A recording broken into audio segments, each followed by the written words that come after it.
तो आज मैं बात करूंगा बहुत ही इम्पोर्टेंट टॉपिक पे। देखिए, क्या ऐसी मिस्टेक थी तैयारी के दौरान जो मैंने की और जो आपको नहीं करनी है, वो उस पे बातें करेंगे। से अगर आपका ये इनिशियल फेज़ है तो क्या आपको गलतियां नहीं करनी है।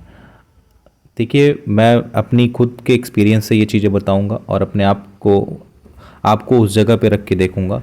और आप भी ये देखिएगा कि क्या आपके अंदर वो चीज़ें हैं। देखिए, इनिशियल फेज़ में अगर इन सब गलतियों से अगर आप बच जाते हैं तो जाहिर सी बात, तो कुछ तो बेनिफिट आपको होगा इससे। देखिए, पहला क्या है कि आपको जब भी स्टार्टिंग में क्या होता है कि एग्ज़ाम जैसे मतलब मेरी थोड़ी बहुत तैयारी हो जाती है, मतलब आप लोग की भी किसी की भी तैयारी होती है थोड़ी बहुत, तो वो लगता है कि वो चीज़ें अब रेडी हो गया इंसान और वो पेपर दे सकता है। देखिए, जब तक आप उस एग्ज़ाम की सारी रिक्वायरमेंट को पूरी ना करते हो, उसके प्रीलिम्स, मेंस और इंटरव्यू, इन तीनों रिक्वायरमेंट्स को पूरी ना करते हो, आप कभी भी इस एग्ज़ाम में एंटर मत करिए। इंटर इन द सेंस कि आप प्रीलिम्स में बैठिए मत, आप अपना अटेम्प्ट बर्बाद मत करिए। एटलीस्ट आपका सिलेबस 70% तक तो कवर हो ही जाना चाहिए, तभी आप एंटर करिए। अदरवाइज़ आप अटेम्प्ट को वेस्ट मत करिए। जब तक आपकी तैयारी 70% तक ना हो जाए, आपके सिलेबस ख़त्म ना हो जाए, एटलीस्ट आप थोड़ी बहुत मेंस की प्रैक्टिस कर चुके हों, आंसर राइटिंग की, और प्रीलिम्स के भी टेस्ट सीरीज लगा चुके हों, तभी आप एंटर करिए। आपको लगता है कि आपकी तैयारी बहुत ज़्यादा हो चुकी है और आप एंटर करते हैं, आप वो टाइम वेस्ट मत करिए। कम से कम एटलीस्ट 1.5 साल का टाइम तो खुद को दीजिए। 1 साल भी चल सकता है, बट उससे कम नहीं। 6 महीने तैयारी करके और अंदर से लगता है कि बहुत ज़्यादा नॉलेज हो गया, अब तो दे सकते हैं, बट वो टाइम सही नहीं होता है। वो फिर अटेम्प्ट बर्बाद ही होता है फिर। और फिर हम अपने आप को अंडर एस्टिमेट करते हैं कि नहीं, मेरे अंदर वो नॉलेज नहीं।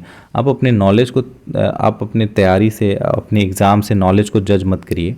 आप आप पहले अपने आप को टाइम दीजिए, उस काबिल बनाइए, फिर उसके बाद से उसमें एंटर करिए। और तैयारी को आप जस्ट कोई सब्जेक्ट है जो आपको थोड़ी थोड़ी समझ में आ रही है और आप उसके स्टैंडर्ड बुक को मंगा रहे हैं, ये अच्छी बात नहीं है। ये देखिए, कभी भी कोई भी चीज़ है वो स्क्रैच से स्टार्ट करिए। एनसीईआरटी से स्टार्ट कर सकते हैं, या अगर आप स्टैंडर्ड बुक भी पढ़ रहे हैं, कोई दिक्कत नहीं, स्टैंडर्ड बुक से भी स्टार्ट कर सकते हैं। बट कहीं से रेफरेंस ले लीजिए, उसको पढ़ाने वाला कोई हो जो रेफरेंस ले लीजिए उसका, ताकि एटलीस्ट आपको उसके पीछे का कॉन्सेप्चुअल क्लैरिटी होते बनते जाए वो चीज़। तो स्क्रैच से स्टार्ट करिए। डायरेक्टली आपको कोई सब्जेक्ट का पीडीएफ, कोई 4 टॉपिक 5 टॉपिक याद करके ऐसे नहीं जाना, आप स्क्रैच से स्टार्ट करिए।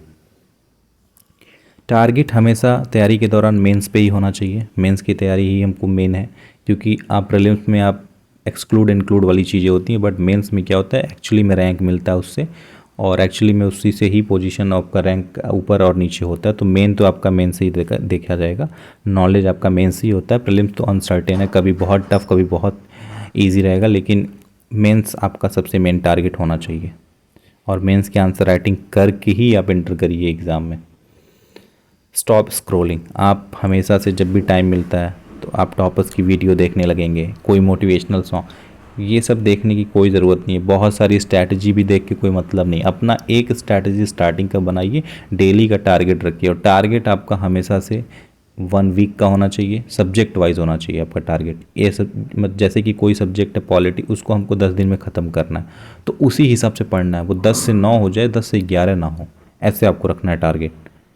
ठीक है, तो ये टारगेट अच्छा रखना है, ऐसा जो अचीव हो जाए, क्योंकि टारगेट अचीव नहीं होता है तो फिर अंदर से इनसिक्योरिटी होती है। तो टारगेट भी वही रखिए, और स्क्रॉलिंग कम करिए। टॉपर्स की बहुत ज़्यादा वीडियो देखने की ज़रूरत नहीं, क्योंकि वो सब सक्सेस के बाद की कहानी बता रहे हैं। एक्चुअली फेलियर में जो स्टोरी होती है वो सबसे बेस्ट होती है, क्योंकि सक्सेस के बाद आपकी भी कहानी अलग होने लगेगी।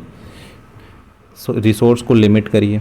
बहुत ज़्यादा एक सब्जेक्ट के पीछे बहुत ज़्यादा टाइम नहीं देना, बहुत ज़्यादा रिसोर्स नहीं रखना। कहीं अगर एक सब्जेक्ट का एक स्टैंडर्ड बुक है तो उसी को पढ़िए बस, और कोई रिसोर्स छोड़िए मत। जैसे कि इग्नोर नहीं करना, कोई भी सब्जेक्ट हो, चाहे वो अगर लिखा है कि साइंस टेक, तो हमको उसको भी स्क्रैच से पढ़ना है, स्टार्टिंग से पढ़ना है। बट ये है कि रिसोर्स को लिमिट करने का सेंस ये होता है कि आप एक सब्जेक्ट के 10 बुक मत पढ़िए, ये रिसोर्स को लिमिट करना होता है। अदरवाइज़ आपको रिसोर्स रखना ही पड़ेगा हर सब्जेक्ट का, जितना भी वो सिलेबस में दिया है, चाहे वो साइंस टेक हो, इन्वायरमेंट हो, चाहे कोई भी सब्जेक्ट हो, बेसिक से तैयार करेंगे। और अपने सिलेबस को कंप्लीट करिए। सिलेबस में अगर एक वर्ड भी लिखा, सब टॉपिक है उसका, उसको भी तैयार करना है, उसके भी हेडिंग्स को देखना, वो चीज़ें करना है। तो ये कुछ ऐसी चीज़ें थी जो स्टार्टिंग में बहुत लोग इग्नोर करते हैं, बहुत लोगों से ये छूट जाती हैं। बट ये प्रोसेस छोटा होता है, बट ये धीरे धीरे करके करके ये बहुत स्टैक जमा हो जाता है, फिर वही चीज़ें बाद में दिक्कतें करती हैं, फिर हमको वो रियलाइज़ नहीं होता है कि एक्चुअली में गलती हमारी थी।